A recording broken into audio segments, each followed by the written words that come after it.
TNTV Tamil ஊடகம், தனித்துவமான தமிழ் ஊடகம். கோயம்புத்தூர் மாநகரில் 16 வகை தரமான எண்ணெய் வகைகள், நல்லெண்ணெய், தேங்காய் எண்ணெய், கடலை எண்ணெய் தொடங்கி முருங்கை விதை எண்ணெய், கருஞ்சீரக எண்ணெய், ஆளி விதை எண்ணெய், முந்திரி, வால்நட் மற்றும் பூசணி விதை எண்ணெய் என கண்முன்னே அரைத்து சூரிய ஒளியில் வைக்கப்பட்டு முறையாக விற்கப்படுகின்றன. நேரிலும் அஞ்சல் வழியாகவும் வாங்கிக் கொள்ளலாம். தொடர்புக்கு 9087128388. யாழி அப்பளம் உணவின் சுவையை மேலும் சுவையூட்ட இப்பொழுது வந்துவிட்டது யாழி அப்பளம். மேலும் விவரங்களுக்கு 9789251125. உலகெங்கிலும் வாழும் டிஎன்டிவி தமிழ் ஊடகம் பார்வையாளர்களுக்கு அன்பு வணக்கம்.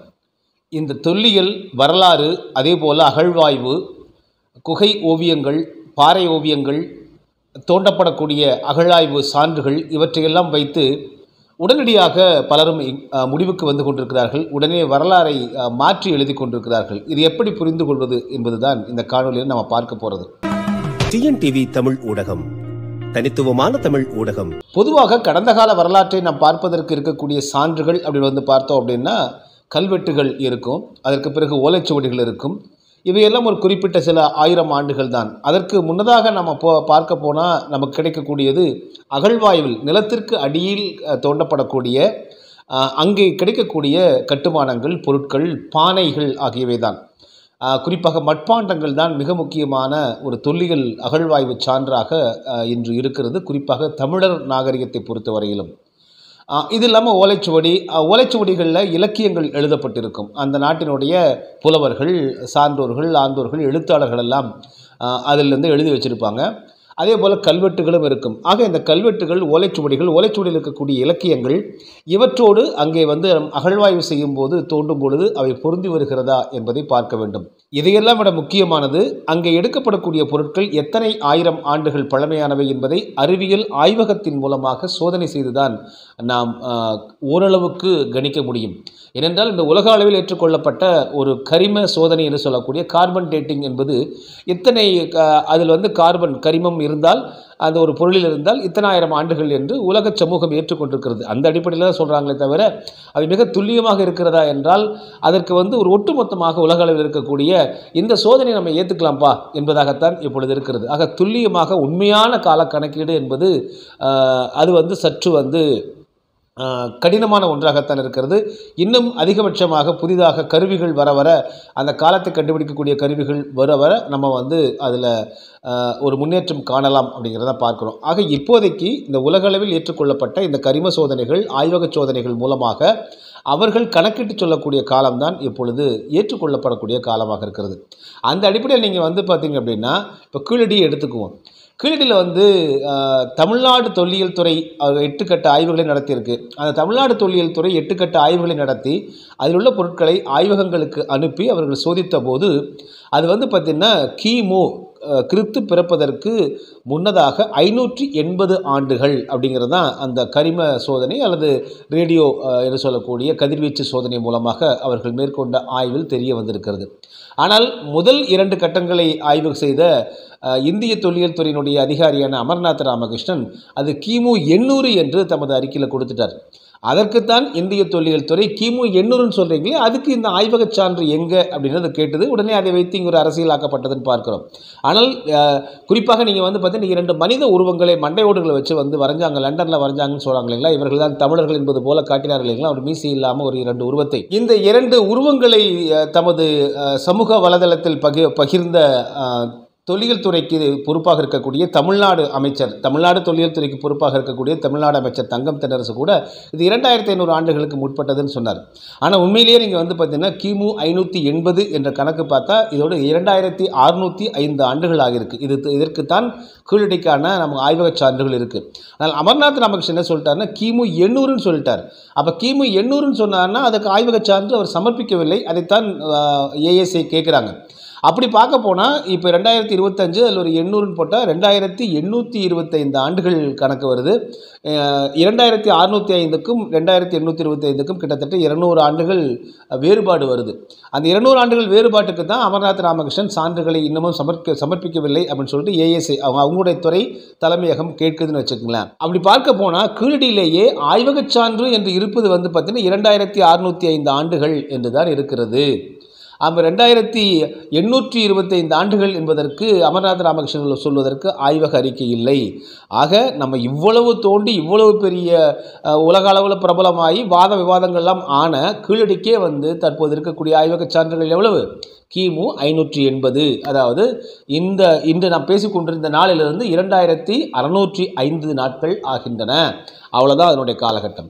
ஆக இப்படி இருக்கும்போது நீங்கள் வந்து பார்த்தீங்கன்னா நிறைய சமூக ஊடகங்களில் மகாபாரத கதையில் வந்து ஒரு இடத்தை தோண்டி எடுக்கப்பட்டது, அது 4500 ஆண்டுகளுக்கு முற்பட்டது அப்படின்லாம் சொல்கிறாங்க இல்லைங்களா?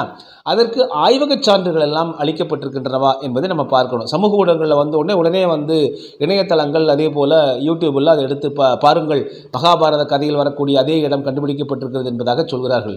அது வந்து பார்த்திங்கன்னா அது உண்மையிலேயே இந்திய தொல்லியல் துறை அப்படி ஒரு ஆய்வக அறிக்கையை வெளியிட்டு அமர்நாத் ராமகிருஷ்ணன் கிட்டே இந்திய தொல்லியல் துறை அவங்க வந்து கண்ணில் விரலை விட்டு ஆட்டுறாங்க. நீங்கள் 2800ன்னு சொல்லிட்டீங்களப்பா, எதுக்கு நீங்கள் சான்று கொடுன்னு கேட்குறாங்க. அப்படி இருக்கும் பொழுது வந்து இது போன்ற மகாபாரதம் ராமாயணம் போன்றவற்றெல்லாம் சொல்லி சமூக ஊடகங்கள் வரக்கூடியவற்றுக்கு இந்திய தொல்லியல் துறை முறையான அந்த ஆய்வக சான்றுகளை சமர்ப்பித்து அந்த அறிக்கை வெளியிட்டிருக்கான்னு பார்க்கணும். எனவே சமூக ஊடகங்கள் வரக்கூடிய எல்லாவற்றையும் கண்மூடித்தனமாக நாம் நம்ப வேண்டிய அவசியம் இல்லை. ஒன்று. இரண்டாவது, அது எந்த ஒரு துறையின் சார்பாக, அது தமிழ்நாடு தொல்லியல் துறையினுடைய தரவுகள் அடிப்படையில் சொல்லப்படுகின்றனவா, அல்லது இந்திய தொல்லியல் துறையினுடைய தரவுகள் அடிப்படையில் சொல்லப்படுகின்றனவா, அல்லது சில கல்லூரிகள் என்ன பண்ணுவாங்கன்னா இந்திய தொல்லியல் துறையோடு அவர்கள் இணைந்து வந்து அவர்கள் செய்யக்கூடியதற்கு எப்படி பார்க்க போனாலும் அதற்கு அறிவியல் ஆய்வக சான்றுகள் அவசியம். அதே போல் நீங்கள் வந்து ஒரு ஓவியங்கள் இத்தனை ஆண்டுகள் பழமையானதுன்னா அது எந்த அடிப்படையில் வந்து அறிவியல் ஆய்வக சான்றோடு அவங்க நிரூபிச்சிருக்காங்க அப்படிங்கிறதையும் நம்ம பார்த்து தான் முதல்ல வந்து அதன் மீது நம்பிக்கையை நாம் வைக்க வேண்டும். எனவே கண்மூடித்தனம் ஒருத்தர் சொல்லிட்டார் அப்படிங்கிறதுக்காகல. இப்போ இதே நீங்கள் மகாபாரத காலகட்டம் வந்து 4500 ஆண்டுகள் என்று தற்பொழுது வந்து நிறைய சமூக ஊடகங்களில் செய்தி வருது இல்லைங்களா? சிவகலையில் நம்ம எடுக்கப்பட்ட அந்த இரும்பு அது 5000 ஆண்டுகள் என்பது வந்து நிரூபணம் ஆயிடுச்சு. அது வந்து ஆய்வக சான்றுகள் மூலமாகவே. அப்போ அந்த இடத்தை நம்ம இப்போ தோன்றணும் அப்படின்னா நீங்கள் கீழடியில் வந்து வெறும் கிமு 580 தான். ஆனால் சிவகலை வந்து கிமு 3000 ஆண்டுகள் போகுது அந்த இரும்பினுடைய அடிப்படையில். ஆக 5000 ஆண்டுகள் என்று தான் தற்பொழுது நிறுவியிருக்கிறார்கள் கே ராஜன் உள்ளிட்ட சிறந்த ஆய்வறிஞர்கள், அகழ்வாய்வறிஞர்கள். அப்போ அந்த இரும்பு கிடைச்சதோ எங்கே கிடைச்சதோ அந்த இடத்தை தோண்டுனா இந்த 5000 ஆண்டுகளுக்கு முற்பட்ட அதே கட்டுமானங்கள், குறிப்பாக கீழடியை விட மிக முந்தைய காலத்தினுடைய கட்டுமானங்கள், பெரிய நகரமே கூட அந்த இடத்துல இருக்கலாம். எனவே அங்கே ஒரு கிட்டத்தட்ட 100-200 ஏக்கரில் மிகப்பெரிய அளவில் சிவகலையில் ஆய்வுகள் மேற்கொள்ளப்பட வேண்டும். அப்படி மேற்கொண்டால்தான் அதை மேற்கொண்டு அவை முறையாக ஆய்வக சான்றுகளுக்கெல்லாம் அனுப்பி எப்படி சிவகலையில் தேர்ந்தெடுக்கப்பட்ட இரும்பு 5000 ஆண்டுகள் என்று நிறுவப்பட்டிருக்கிறதோ அதுபோல் அது கிடைத்த இடம் இருக்கு இல்லைங்களா, அந்த சிவகலை முழுவதும் ஒரு 100-200 ஏக்கரில் முழுமையாக தமிழ்நாடு அரசு மிகப்பெரிய அளவில் ஒரு தொல்லியல் அகழ்வாய்வை நடத்தி அந்த பெருமைகளை வெளியில் கொண்டு வந்தோம் அப்படின்னா சிந்துவெளி நாகரிகத்திற்கு முற்பட்டதாக இருக்கும். இப்பொழுதே நாம் வந்து சிவகலையில் சிந்துவெளியினுடைய நாகரிக காலத்தை முந்திவிட்டோம். எனவே தமிழ்நாட்டை பொறுத்தவரையிலும் இந்திய அளவில் 5000 ஆண்டுகள் இரும்பு நாகரிகம் இருப்பதாக நமக்கு கிடைத்திருக்கக்கூடிய சான்றுகள் என்பது மிக மிக முந்தையது. எனவே சமூக ஊடகங்கள் வரக்கூடிய தகவல்களை அதனுடைய உண்மைத்தன்மையை ஆராயாமல் கண்மூடித்தனமாக நாம் நம்ப வேண்டியதில்லை. ஒன்று. இரண்டாவது, இப்பொழுது தான் நீங்கள் வந்து பார்த்தீங்கன்னா கீழடியிலேயே 100-110 ஏக்கரில் ஒரு 5 ஏக்கர் 6 ஏக்கர் தான் மொத்தத்திலே வந்து அதிகபட்சமாக 10 ஏக்கர் தான் எடுத்திருக்காங்க. இன்னும் 100 ஏக்கர் எடுக்கப்பட வேண்டும். நான் ஏற்கனவே பல முறை சொல்லியிருக்கேன், ஒரு ஊரில் ஏதாவது ஒரு மூலையில் தோண்டிட்டு அங்கே கிடைக்கிற பொருட்களை வச்சு அந்த ஒட்டுமொத்த ஊரினுடைய மக்கள் நாகரிகத்தை கணக்கிடக்கூடாது. அது ஒருபானை சோற்றுக்கு ஒரு சோறு பதம் என்பது இங்கே செயல்படாது. எனவே முழுமையாக தோண்ட வேண்டும் அப்படின்னு சொல்லியிருக்கோம். இப்போ தான் நீங்கள் வந்து பார்த்தீங்கன்னா ஹரப்பன் மொஹஞ்சதாரோவை பொறுத்த வரைக்கும் அதற்கு பிறகு தற்பொழுது கிடைக்கக்கூடிய கட்ச் வளைகுடாவில் கிடைக்கக்கூடிய அந்த பகுதியில் கிடைக்கக்கூடிய அந்த தொன்மங்கள் வந்து பார்த்தீங்கன்னா ஹரப்பா மொஹஞ்சதாரோவுக்குள்ள முன்னாடி போயிடுச்சு.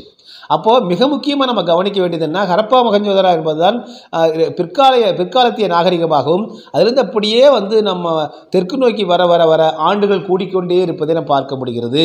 இப்போ சிவகலையில் 5000 ஆண்டுகள், ஹரப்பா மொஹஞ்சதாரோ 2000 சில்லற ஆண்டுகள் தான். அப்போது கூடுதலான நாகரிகம் முந்தைய நாகரிகமாக இருப்பது தெற்கில் உள்ள ஆவணங்கள் தான். தெற்கில் உள்ள ஆவணங்கள் அது கீழடியை வந்து தோண்டி இதில் எடுத்து விட்டதனால்தான் உடனே நீங்கள் வந்து பார்த்தீங்கன்னா பாலகிருஷ்ணன் IAS போன்றவர்கள் எல்லாம் வடக்கு நோக்கியே நம்மை தள்ளி கொண்டிருக்கிறார்கள். அல்ல, நீங்கள் வடக்கிலிருந்து தெற்கு நோக்கி வர வர ஆண்டுகள் கூடிக்கொண்டே போகின்றன. எனவே தமிழ்நாடு முழுவதும் மிகப்பெரிய அளவில் அகழ்வாய்வு நடத்தப்பட்டால் நீங்கள் மிக 10,000 ஆண்டுகளுக்கு முற்பட்டதாக இருக்கும். ஏற்கனவே நீங்கள் கல்லாங்குழி என்று சொல்வதெல்லாம் 4 லட்சம் ஆண்டுகளை கடந்து விட்டது. பழனி, உடுமலைப்பேட்டை உள்ளிட்ட இடங்களெல்லாம் எடுக்கப்பட்டது. எனவே லட்சக்கணக்கான ஆண்டுகளை தாண்டி செல்லக்கூடிய நாகரிகம் நம்முடைய தமிழர் நாகரிகம். இவற்றிலிருந்து தான் வடக்கு நோக்கி சென்றிருக்க வேண்டும். எனவே அப்படிப்பட்ட நாகரிகங்கள் போக போக காலம் குறைந்து கொண்டே இருப்பதை நாம் எதிர்காலத்தில் நிச்சயமாக நாம் பார்க்கலாம். கீழடி என்பது ஒரு தொடக்கம். இப்பொழுது சிவகலையில் அதே போல 200 குறைந்தது 100 300 ஏக்கர் நிலப்பரப்பிற்காவது அங்கு இருக்கக்கூடிய நிலத்தை எல்லாம் தோண்டினால் உலகிலேயே மிக முந்தைய ஒரு நாகரிக காலம் நாகரிக கட்டுமானம் நிச்சயமாக நமக்கு கிடைக்கும். எனவே தற்பொழுது சிவகலையில் கவனம் செலுத்த வேண்டுமே தவிர கீழடியை வைத்துக்கொண்டே அரசியல் செய்து கொண்டிருப்பது, மகாபாரதத்தோடு போட்டி போட்டுக் கொண்டிருப்பது, வடவர்களோடு போட்டி போட்டுக் கொண்டிருப்பது நமக்கு தேவையற்றது. நம்முடைய தமிழ்நாட்டில் உள்ள துன்பங்களை, அகழ்வாய்வுகளை முறையாக எடுத்து வெளிக்கொண்டு வந்தால் அது அறிவியல் சான்றுகள் நிரூபிக்கக்கூடிய அந்த உண்மை அனைத்து பொய்களையுமே அடித்து சுக்குநூறாக்கிவிடும். மீண்டும் மற்றொரு காணொலியில் உங்களை சந்திக்கிறேன். அதுவரை நன்றி, அன்பு, வணக்கம். டிஎன்டிவி தமிழ் ஊடகம், தனித்துவமான தமிழ் ஊடகம்.